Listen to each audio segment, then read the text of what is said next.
Hi everyone, Mr. Peabody here. Just letting you know I'm watching an older crash investigation program.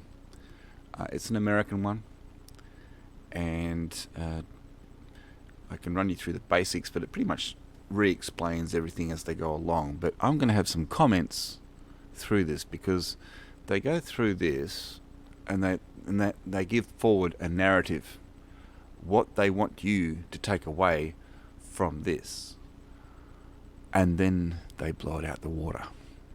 So just bear with me and watch a little bit of this. You might have seen it before. It is an old one. To relay medical information about the victim to EMS that are already on their way. But Elliot is worried. He knows that traffic crashes are the cause of 55% of paralysis. A few minutes later, veteran accident investigator Mike Barnes is on his way home from work. I just want to emphasize that they introduce him as a veteran accident investigator. Okay, so he knows what the ins and outs are. He knows what's going on, and at the time that they're showing that he shows up, there's one officer on scene. One. That's I'm going by the dramatization that they're showing. Okay, they're giving the impression that everything else is on scene, but at this stage there's one officer on scene. When he notices that the road is blocked ahead of him. By this time, a backup police unit has arrived and an officer is redirecting traffic. Okay, so I'm wrong. So now there's actually another officer on scene. So now you got two officers and whoever. So asked him what was going on. He said he had an accident down the road, and so I decided to go up and see if I could provide some help. At the scene, Mike immediately recognizes his fellow officer Matthew Glass. Okay, well that stage. So you got two officers on scene, plus you've got the crash investigation officer on scene. So that makes three officers, and if he's still attending to the guy on the ground, then there's no EMT yet. First question is about the condition of the victims. He was attending. Oh, sorry. I should actually say that the guy, the dark guy there, that's actually holding the head.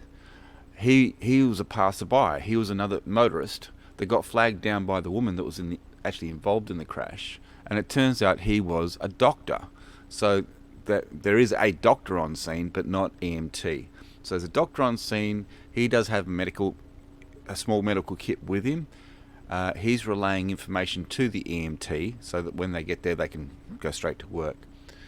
So you've got one officer next to the guy on the ground. You've got the passerby, the doctor on scene. You've got the crash investigation officer that's just going to find out what's going on, and apparently there's another officer on scene as well.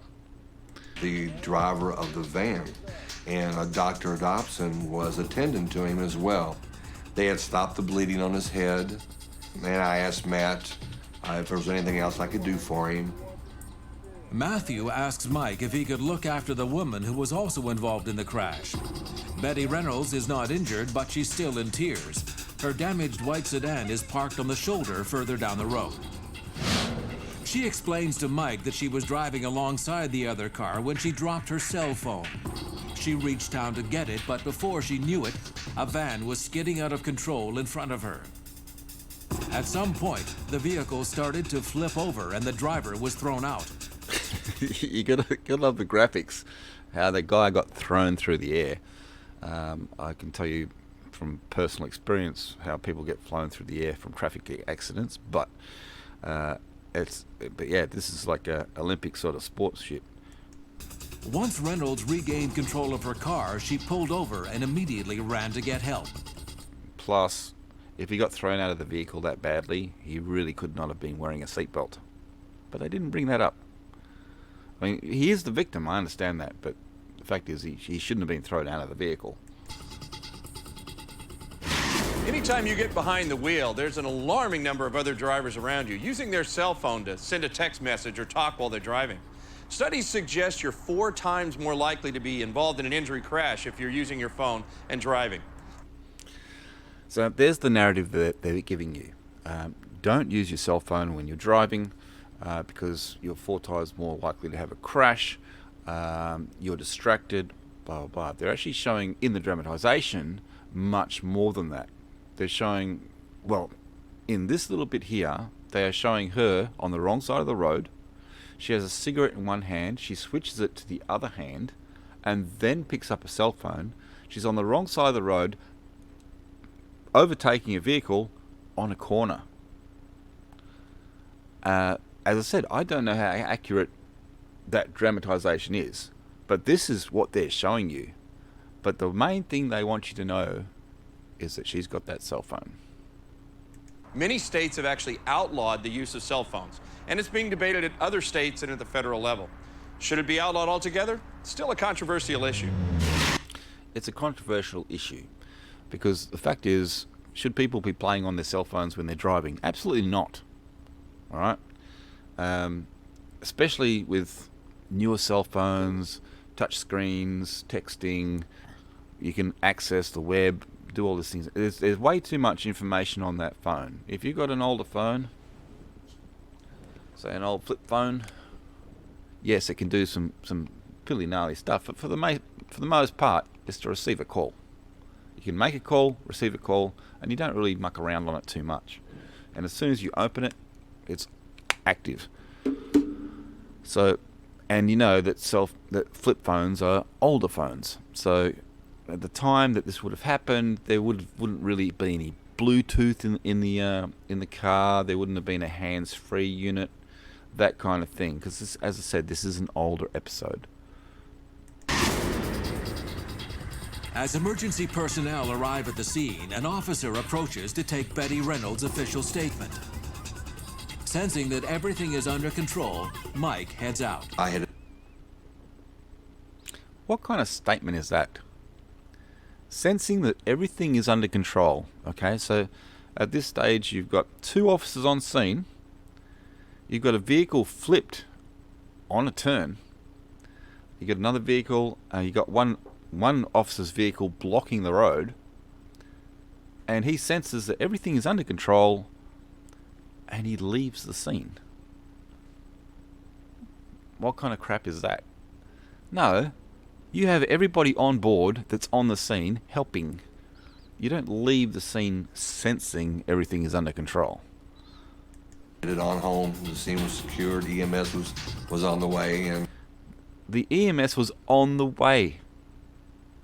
Everything was under control. EMS was on the way. Are you kidding me? Are you kidding me?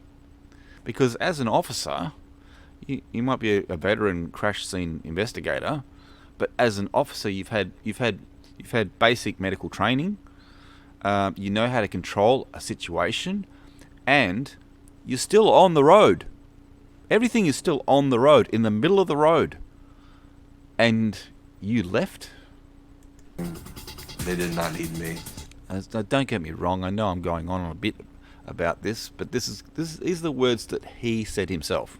I'm not putting words in his mouth. He said them himself. Plus, we haven't got to the point that I'm trying to make through this whole thing. Remember my narrative. They come on and says, don't use your cell phone. You're 4 times more likely to have an accident. Should it be outlawed? Blah, blah, blah. Should it be outlawed? Yes. Right? But then they mess it up. So he's leaving the scene. Everything's under control. But Mike's day is far from over. Wait Just for it. minutes after he leaves the scene, he gets an urgent call from the Traffic Bureau See any problem with this? supervisor. My cell phone rang, and the lieutenant called me and told me about. My cell phone rang. I'm driving along, and I use my cell phone. This is pure genius. Right?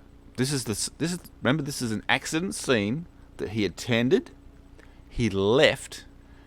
Then he answers his cell phone after he's been told that the accident he just left was because she dropped her cell phone. And this is where we're at. There was an accident at this scene, and I told him that I had just left there. And then he told me he had 2 people dead. Officer Glass was injured. And so Because the scene that he just left, that he said everything was under control, was not under control because everything was still in the middle of the road and someone drove through it and crashed into the shit that was already on the road. It's just unbelievable. But the whole narrative that they give you for this episode is don't use your cell phone because accidents happen. But, how they can't actually look at this and say, holy shit, should we have really put that to air? Look how we stuffed this up. Look how much of a mess we made. And they're showing it like we were heroic. We did this, we did that. It's like, no, you messed up. Your work was sloppy, and I can't believe you actually went in front of a camera and explained what you did. Sorry, I know it's a little bit of a rant, but I'm sure you can see the same problem as I do. But yeah, basically what happened was he left the scene and another vehicle came through and smashed into everything that was already happening. So him being on scene would have helped. Him actually using his vehicle with a flashing light on it. I know it's only a small light, but it's a flashing light. He could have blocked the other side of the road. The problem was that the whole thing was on a corner. So the more visual stuff you have there, the better. Because you can warn people that are approaching the corner that something's not right about that corner. Anyway, that's it from me. If you disagree, let me know. Send a like, send a message. I like to hear from you people to know if you really want to hear me go on about this kind of stuff. Anyway, take care. See you later.